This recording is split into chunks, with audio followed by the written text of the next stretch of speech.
আমাদেরকে যদি কেউ দুর্বল ভেবে থাকে, অতীতেও ভুল করেছে, আজও ভুল করবে, আগামী দিনেও ভুল করবে। কারণ আমরা কোনো ব্যক্তির পূজা করি না, কোনো ব্যক্তির আদর্শের জন্য আমরা লড়াই করি না। তোমরা তোমাদের নেতা নেত্রীদের জন্য লড়াই করো, তোমরা তোমাদের নেতা নেত্রীদের আদর্শের স্লোগান দাও। আমরা আল্লাহর জমিনে একমাত্র আল্লাহর বরত্বের জয়গান গাই। আল্লাহর জমিনে আল্লাহর দ্বীন কায়েম করতে চাই, আল্লাহর জমিনে আল্লাহ প্রদত্ত আদর্শ বাস্তবায়ন করতে চাই। তোমরা যদি তোমাদের নেতার জন্য জীবন দিতে পারো, আমরা আমাদের আল্লাহর জন্য শাহাদাতের রক্ত গঙ্গা জড়িয়ে বইতে পারি।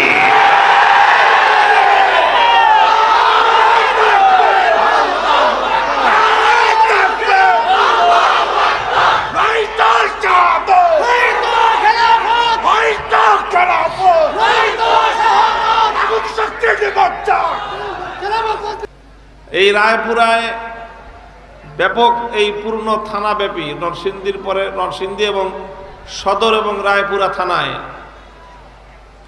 আমার অনেক প্রোগ্রাম করার সুযোগ হয়েছে। আপনাদের প্রায় প্রত্যেকটা ইউনিয়নে, এমনকি অনেক গ্রামে, চরাঞ্চলেও আমি একসময় ব্যাপকভাবে এখানে মাহফিল করেছি, বিচরণ করেছি, কথা বলেছি, আপনাদেরকে জাগ্রত করার চেষ্টা করেছি। আপনারা আমাকে ভালোবেসেছেন, আপনাদের মধ্যে আমার কথাগুলো ব্যাপক আলোড়ন সৃষ্টি করেছে, আপনারা উদ্বেলিত হয়েছেন। আপনাদের সাথে আমার এই হৃদ্যতা, আল্লাহর দ্বীনকে কেন্দ্র করে আমাদের পারস্পরিক এই সম্পর্ক, এই বোঝাপড়া, এটা অনেক তাগুতের পছন্দ হয় নাই। অনেক ফ্যাসিবাদী শক্তির কাছে এটা চোখের শুল হয়ে দাঁড়িয়েছিল। তারা এই রায়পুরা অঞ্চলকে বাবার তালুক মনে করেছিল। আমাদের কণ্ঠে উচ্চারিত আল্লাহর কোরআনের সেই আয়াতগুলোকে, ইসলামের সে পয়গামগুলোকে তারা নিষিদ্ধ করবার পায়ে তারা চালিয়েছিল।